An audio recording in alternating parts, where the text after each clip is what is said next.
स्वर्ण प्रतिमा बनाए, और अगर थोड़ा सामर्थ्य है तो हम रजत के शिवलिंग का पूजन करें, और हमारे पास नहीं है तो कलयुगे मृतिका भवेत, कलयुग में मृदा के लिंग का विधिवत पूजन करें। तस्याम तो पूजतायाम वै सर्वेषु पूजतास्तथा स्थापये च मृदा लिंगम विधाय विधि पूर्वकम। वैदिक विधि को मिट्टी के शिवलिंग को भी हम पूजन कर सकते हैं। का कर्तव्यम सर्वथा तत्र नियमा स्वग्रहे स्थित प्राण प्रतिष्ठाम कुर्वीतो भूत शुद्धिम विधाय चो। एक और बड़ी समस्या है, ये जो मंदिरों में प्राण प्रतिष्ठाएं होती हैं, ये अचल प्राण प्रतिष्ठा नहीं होती है, इसको हम चल प्रतिष्ठा कहते हैं। अगर मंदिर में कुछ परिवर्तन करना है, गर्भगृह में कुछ परिवर्तन करना है, तो अचल प्रतिष्ठा है तो आप मूर्ति को उठा नहीं सकते हैं, और चल प्रतिष्ठा है तो मूर्ति को उठा करके उसका पुनः कुछ जीर्णोद्धार आदि करके और फिर से उसको व्यवस्थित और स्वस्थ करके पुनः मूर्ति स्थापित करके और फिर से भगवान का षोडोपचार विधि से पूजन हवन आदि कर देना चाहिए। ये विधि है कहीं भी। और मिट्टी के शिवलिंग का तो पूजन होगा, सवा घड़ी से ज्यादा नहीं, पूजन हुआ और उसका विसर्जन कर दो। विसर्जन करते समय बोलना है हरा हम महेश्वरश्चैव शूलपाणि पिनाकधृत शिवा पशुपतिश्चैव महादेव विसर्जनम। ऐसा बोल करके महादेव का विसर्जन कर देना चाहिए। मिट्टी के शिवलिंग को नहीं रखना है। प्रक्षाल्य हस्तौ पश्चाद वै प्राणायाम प्रकल्पयेत मूल मंत्रेण तत्रैव दशावर्तम नये नराः पंचमुद्रा प्रकृतव्या पूजा वश्यम करेप्सिता एता मुद्रा प्रदश्यैव चरेत पूजा विधिम नरा। भगवान शंकर के सामने 5 मुद्राओं से प्रणाम करना चाहिए। माताओं को हाथ जोड़कर सिर झुकाकर प्रणाम करें, पुरुषों को साष्टांग प्रणाम करना चाहिए। और साष्टांग पर सह अष्ट अंगेन सहिता साष्टांग 8 अंगों के सहित धरती पर 8 अंग लग जाएं, पंजे लग जाएं, घुटने लग जाएं, हृदय लग जाए, नासिका लग जाए, दोनों हाथ लग जाएं, हाथ के पंजे, टहनी लग जाए और हृदय धरती पर लग जाए। इस प्रकार 8 अंगों को से गिर करके नमन करके करना चाहिए। माताओं के लिए नहीं है, माताएं तो केवल हाथ जोड़ के सिर झुकाकर प्रणाम कर दें। अष्टांग विधि तो केवल पुरुषों के लिए है। शरणम सर्वशत्वानां प्रसन्न मुख पंकजम वेदै शास्त्र यथा गीतम ब्रह्म विष्णु नुतम सदा। और पूजन में प्रसन्न होना चाहिए, प्रसन्न मन से पूजन करें तो भगवान कृपा करते हैं। भक्त वत्सल मानंदम शिवमा बाह्याम्यहम एवं ध्यात्वा शिवम शाम्भो मासम परिकल्पयेत। अगर कोई 1 महीने तक इस विधि से भगवान शंकर की पूजन करे तो चतुर्थन पदनेकैवो सर्वम कुर्यात यथा क्रमम। उसकी जो भी मनोकामनाएं है वो पूर्ण हो जाती है 3 महीने के अंदर। बोलिए शंकर भगवान की जय। इसलिए भगवान शंकर के ऊपर बिलपत्र जो चढ़ाया जाए वो कैसा हो, कहा बिल्व पत्रार्पणेनैव सर्व पूजाम प्रसिद्धति। बिलपत्र अच्छा कोमल शुद्ध बिना फटा हो और उस पर धूल मिट्टी कीड़े लग जाते हैं तो उसको साफ करना चाहिए। बिलपत्र को धोके फिर भगवान शंकर पे चढ़ाए, ये तो उत्तम विधि है। और अगर कहीं बिलपत्र नहीं है तो जैसा बिलपत्र मिल जाता है वैसा धो करके चढ़ाएं। अगर बिलपत्र नहीं मिलता है तो बिलपत्री के शुष्क सूखे चूर्ण को भी भगवान शंकर पर चढ़ाया जा सकता है। जिस देश में देश काल परिस्थिति में यदि बिलपत्र प्राप्त ही नहीं होता है तो सूखा चूर्ण उसको सुखा के बढ़िया रख लिया जाए और सूखे चूर्ण से भी स्नान करा करके भगवान शंकर को और बिलपत्र चढ़ाया जा सकता है। शिव पुराणकार ने तो बड़ी अच्छी बात कही। अब तीसरी बात आप सुनेंगे तो आनंद जाएगा। बिल्व पत्रार्पणे नैव सर्व पूजाम प्रसिद्धते तथा सुगंध चूर्णम वै बासितम तैलमुत्तमम। यदि चूर्ण भी चढ़ा दिया जाए, वो भी उसकी सुगंध से, बिलपत्र के चूर्ण में जो गंध होती, सुगंध होती है, वो उस सुगंध से भगवान प्रसन्न हो जाते हैं। एक और नई बात, अगर बिलपत्र साबुत चढ़ाना चाहिए, अच्छिद्रई कोमल सुभई, फिर जैसा मिल जाए वैसा चढ़ाएं, ना मिले तो चूर्ण चढ़ा दें। अगर ये तीनों चीजें ना मिले तो कोई विकल्प है क्या? कहां। जिन फलों को हम भगवान शंकर के ऊपर अर्पण करते हैं, उन फलों के ताजे ताजे पत्तों को धो करके हम भगवान शंकर पर बिल्व पत्र के अभाव में चढ़ा सकते हैं। पुराणकार ने इतनी अनुमति दे दी है, कोई चिंता की बात नहीं। तब तो भगवान कहते हैं पत्रम पुष्पम फलम तोयम यो में भक्त्या प्रयच्छति। मेरा भक्त जो भी चढ़ा दे, फल चढ़ा दे, पत्र चढ़ा दे, पुष्प चढ़ा दे, जल चढ़ा दे, तो भी मैं प्रसन्न हो जाता हूं। अर्पणीयम च विविधम शिवाय परया मुदा ततो धूपा प्रकृतव्यो गुग्गलो गुरु भिर्मुदा। प्रयास करना चाहिए। भगवान शंकर को अति प्रिय है गूगल की धूप, गूगल की धूप बत्ती। गूगल की धूप बत्ती लगाएं। अगर धूप बत्ती आजकल आने लगी, गूगल की धूप बत्ती ना हो तो गूगल में ही थोड़ा गाय का घी मिला करके हम अंगार पे छोड़कर भगवान शंकर को दे सकते हैं, धूप दिखा सकते हैं।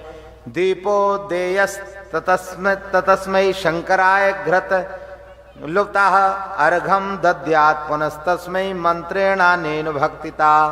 अगर मंत्र याद नहीं तो ओम नमः शिवाय बोले। कारयेत भावतो भक्त्या वस्त्रेण मुखमार्जनम रूपम देहि यशो देहि भोगम देहि च शंकरा।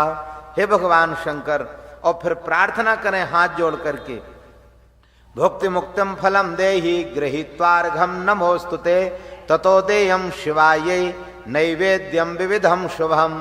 नैवेद्य नाना प्रकार आदि से भगवान शंकर के लिए सेवा में समर्पित करें। बोलिए शंकर भगवान की। 2-4 बार ओम नमः शिवाय बोले। यहाँ अध्याय में पंचाक्षर मंत्र के जप की विधि है। ओम नमः शिवाय, ओम नमः शिवाय, हर हर भोले नमः शिवाय, नमः शिवाय, ओम नमः शिवाय, हर हर भोले नमः शिवाय। व्यास ऋष्याहोचु हाथ जोड़ करके सनकादि महात्मा अब प्रार्थना कर रहे हैं। व्यास सस्य महाभागा कथय त्वं प्रमाणता कई पुष्पै पूजिता शंभु किम किम यच्छति वै फलम। अब ये बताइए किन फूलों से पूजा करने पर महादेव कौन से फल को प्रदान करते हैं। सूत जी बता रहे हैं कि कमलै बिल्वपत्रैश्च शतपत्रैस्तथा पुनः शंख पुष्पैस्तथा देवं लक्ष्मी कामोर्चयेत् शिवम्। लक्ष्मी की कामना वाला कमल पुष्प से पूजा करे और कम से कम 100, ज्यादा से ज्यादा 1000। आज महाशिवरात्रि का पावन पर्व था। कल हम लोग पढ़ ही रहे थे कि अगर महाशिवरात्रि को 1000 कमल पुष्पों से भगवान शंकर की पूजन की जाए तो अगला जन्म उसका कुबेर के समान प्राप्त हो जाता, कुबेर का स्वरूप उसको प्राप्त हो जाता है। कुबेर के समान भगवान शंकर को वह व्यक्ति प्रिय हो जाता है। तो हमारे यहाँ हमारे मुख्य यजमान ने भोपाल से, वहाँ बहुत महंगे पुष्प आए, 17,000 रुपये के आसपास वो पैसा लगा, लेकिन वो 1000 कमल पुष्पों को भोपाल से बुला करके यज्ञ मंडप में 1000 कमल पुष्पों से भगवान शंकर का आज उन्होंने पूजन किया। मैं पूजन का दर्शन कर रहा था, मन प्रसन्न हो गया और उनको भी बहुत आनंद आया। बहुत दिन से इच्छा थी कि यहाँ 1000 कमल पुष्पों से हम भगवान का पूजन करें महाशिवरात्रि पर, लेकिन ऐसे कुछ समीकरण नहीं बन पा रहे थे। इस बार मैंने तो कथा में बोला, केवल उन्होंने सुना और सुन करके रास्ते में से फोन किया कि मैं व्यवस्था कर रहा हूँ, कल कमल पुष्प से ही हम लोग शिवार्चन करेंगे और आज मेरा मनोरथ था, उनका संकल्प था। 1000 कमल पुष्पों से ज्यादा 1108 कमल पुष्पों से भगवान का पूजन हुआ यज्ञ मंडप में आज। बोलिए शंकर भगवान की।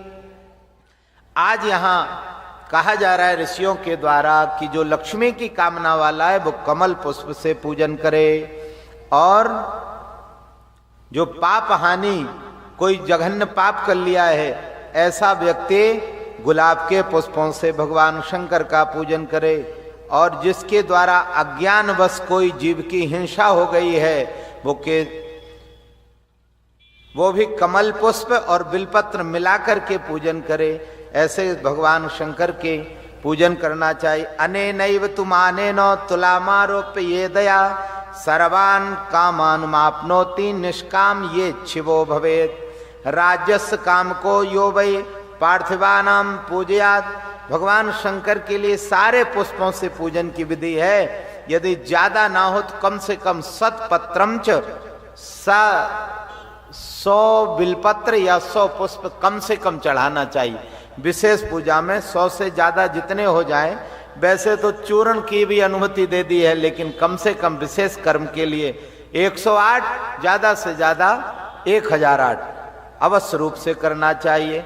जिनकी कुंडलियों में या जिनके लिए पितृदोष है वो काले तिलों को धो करके और शंकर जी के अभिषेक पात्र में काले तिल को डालकर और उससे अभिषेक करते हैं तो पितृदोष का कोई प्रभाव नहीं होता है और भगवान शंकर की कृपा हो जाती। बोलिए शंकर भगवान की। ज्ञानार्थी पूजेत कोट्या शंकरम लोक शंकरम। जो ज्ञान की कामना से भगवान शंकर की पूजन करता है उसको ज्ञान प्राप्त हो जाता है। जो किसी उच्चाटन के लिए करता है उसका शत्रुनाम तन्विते नैव पूजनम, उसका शत्रु का उच्चाटन हो जाता है। मारणे वै तो लक्षेणो मोहने तो तदर्थता। यदि कि कोई शत्रु बार बार उसे पीड़ा दे रहा है तो उसके हृदय में बैठी हुई शत्रु बुद्धि को नष्ट करने के लिए भी भगवान शंकर का पूजन किया जा सकता है। सामंता नाम जय चैव कोटि पूजा प्रशस्ते राज्ञाम युत संख्यम च वशीकरण कर्मणि। वशीकरण आदि के लिए भी भगवान शंकर की पूजन की जा सकती है, लेकिन उसके अलग पदार्थ हैं, अलग विधि है, अलग अलग सामग्री है। किसी अच्छे योग्य आचार्य से पहले कोई भी अनुष्ठान किया जाए उसके पहले उसको समझ लेना चाहिए। लक्षेण भजते कश्चित द्वितीयो जाति संभवा तृतीय कामनालाभ्य चतुर्थे तम प्रपश्यति पंचमम च यदा लक्ष्यम फलम यच्छत्य संशयम अनेनैव तु मंत्रेण 10 लक्ष्ये फलम भवेत्। इसके बहुत सारे फल हैं। बोलिए शंकर भगवान की जय। सूत जी महाराज आगे कहते हैं एकादशी के दिन जो भगवान शंकर की पूजन करता है उसके सारे मनोरथ पूर्ण होते हैं। द्वादशी का भी व्रत हमारे यहाँ वैष्णव धर्म में द्वादशी का व्रत करके जो लोग प्रदोष काल में भगवान शंकर का अभिषेक पूजन करते हैं उनके शरीर के रोग नष्ट हो जाते हैं। त्रयोदशी व्रत करे हमेशा ताके तन नहीं रहे कलेशा। तो क्लेश आदि देह के रोगों को नष्ट करने के लिए त्रयोदशी का व्रत अवश्य करना चाहिए।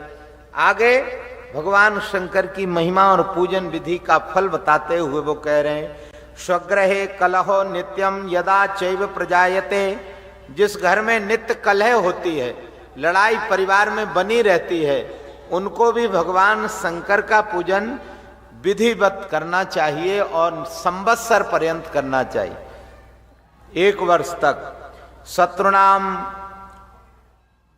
स्वग्रहे कलहो नित्यम यदा चैव प्रजायते तद्धारायाम कृतायाम वै सर्व दुखम विलीयते। ऐसा करने से क्या होगा? कहा कोई बड़ा अनिष्ट नहीं होगा।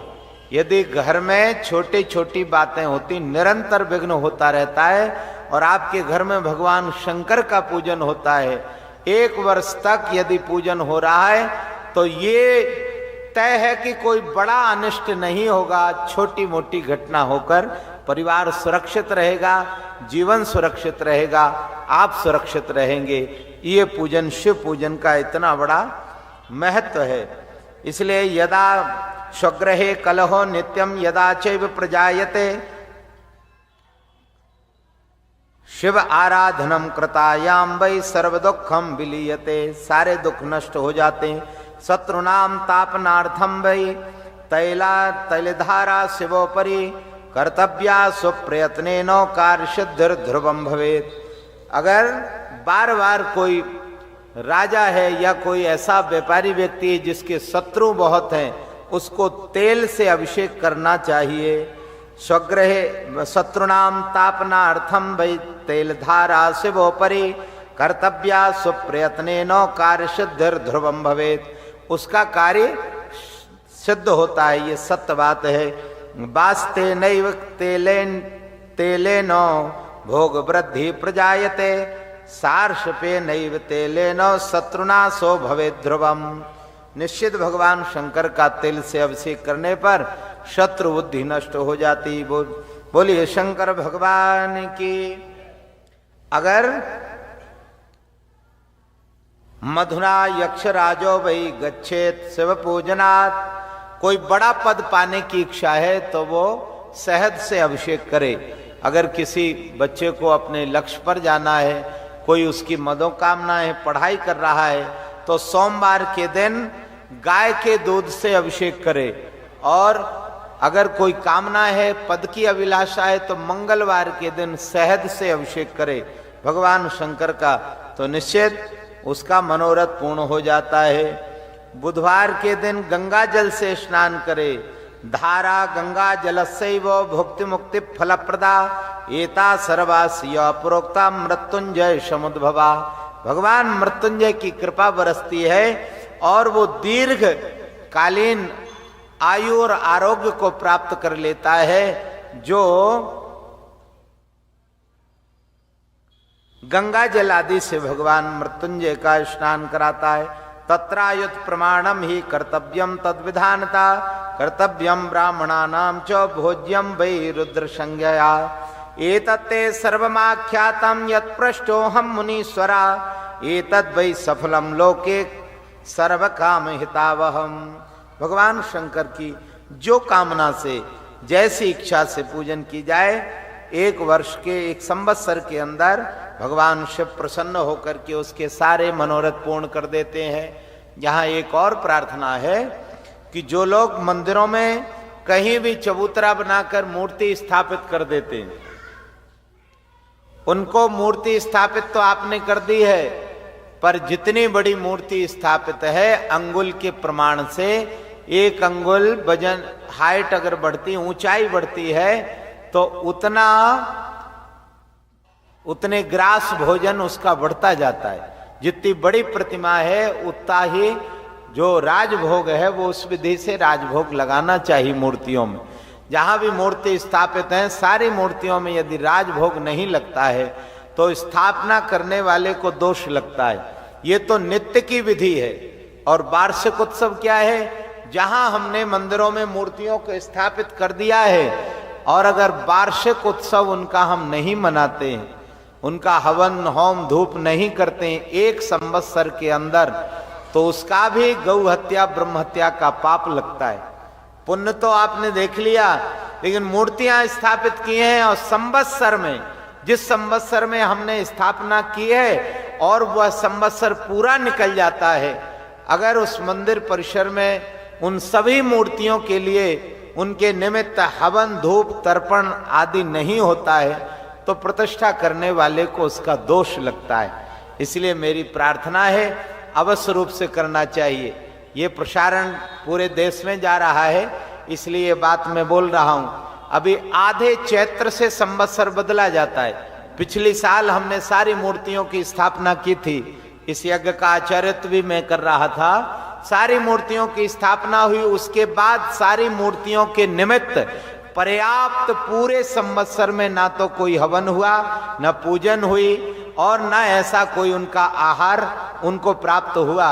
इसलिए एक नया संवत्सर प्रारंभ हो उसके पहले हमने महाशिवरात्रि पर इस आयोजन को किया है, जिससे सारे देवी देवताओं को आहार, हवन, पूजन और उनको उनका अधिकार प्राप्त हो गया। सारे देवी देवता प्रसन्न हो गए। बोलिए द्वादश ज्योतिर्लिंग भगवान की। इसलिए वर्ष में कभी एक संवत्सर के अंदर अवश्य रूप से सारी प्रतिमाओं का नाम लेकर के उनके निमित्त होम धूप आदि अवश्य करना चाहिए। इसलिए ये वार्षिक उत्सव हमारा, आप सब लोग इसका आनंद ले रहे हैं। मैं आपसे निवेदन कर रहा था, कोई भी मूर्ति यदि स्थापित है तो वहां पर भोग अवश्य रूप से लगाएं।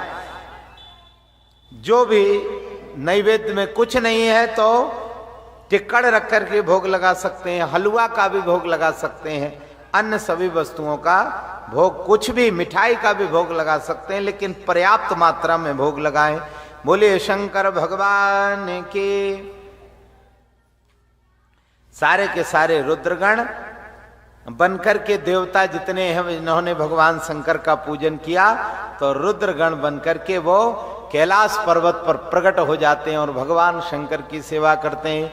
बोलिए शंकर भगवान की। उसी सती मैया ने पूर्व जन्म में भगवान शंकर की आराधना की, इसलिए सती रूप में उनको भगवान शंकर जैसे वर प्राप्त हो जाते हैं, उसका भी वर्णन है। सा पुनर्मनुना तेनो गृहीत्वा तेव शोभना विवाह विधिना तातो सृजत सर्गम सश्रेष्ठजम। भगवान शंकर का विवाह सती जी के साथ हो जाता है। कैलाश पर भगवान सती को लेके जाते हैं और कुबेर से उनकी मित्रता होती। कुबेर से मित्रता तो है, पर कुबेर है कौन, कैसे कुबेर बना, उसका वर्णन करते हुए शनकादि महात्माओं से हमारे ऋषि कहते हैं, इत्याकर्ण वचस्तस्सो ब्रह्मणा सतुनारदा पुनः पप्रच्छ तम नत्वा विनयेन मुनीश्वरा कदागतो हि कैलासम शंकरो भक्तवत्सला क्वा वा सखित्वम तस्यासीत कुबेरेण महात्मना। ऐसा कौन सा पुण्य किया जो भगवान शंकर ने कैलाश में बिठाकर मित्र बना लिया और उसको कुबेर बना दिया। हम यह सुनना चाहते हैं, किम चकार हरस्तत्र परिपूर्ण सेवा करते एतत् सर्वम समाचक्षो परम को तू हलंबनम ममो। मुझे बड़ा आश्चर्य हो रहा है, कुबेर सामान्य वस्तु नहीं है, लेकिन भगवान शंकर ने मित्र बनाया और इतना ऐश्वर्य कौन सा पुण्य किया है उसने। तब वो कहते हैं, आसीत कंपिल्य नगरे सौमया कुलोद्भवा दीक्षितो यज्ञ दत्ताख्यो यज्ञ विद्या विशारदा। कांपिल्य नगर में एक सौम योजियों के कुल में यज्ञ विद्या विशारद यज्ञ दत्त नामक एक दीक्षित ब्राह्मण था, और वह ब्राह्मण वेद वेदांग का ज्ञाता और महाबुद्धिमान, वेद वेदांतों में शास्त्रों में पारंगत था, और महानिपुण होने के कारण आसपास के सभी राजा उनको बुलाकर ले जाते थे, उनसे यज्ञ पुराण प्रवचन आदि कराते थे। शास्त्रों के ज्ञाता होने के कारण अग्निहोत्र करते थे, संध्या बंधन, और बड़े धर्मनिष्ठ कर्मनिष्ठ। इसलिए सत्कर्म उसी व्यक्ति के द्वारा कराना चाहिए जिसमें योग्यता भी हो, वेद शास्त्रों में प्रवेश भी हो, और जितना प्रवेश है ठीक है, कोई दुर्गुण ना हो, तंबाकू, बीड़ी, गांजा आदि का सेवन ना करता हो। ऐसा सेवन करने वाले ब्राह्मण को दिव्य वैदिक अनुष्ठानों में वर्जित माना गया है। ऐसे तो ऊसर धरती पर कहीं भी कुछ भी डालते रहो, कुछ उत्पन्न होने वाला नहीं है। तो यहां पर कहा गया है कि बड़े वेद शास्त्र आदि को बहुत अच्छे से जिन्होंने देखा था,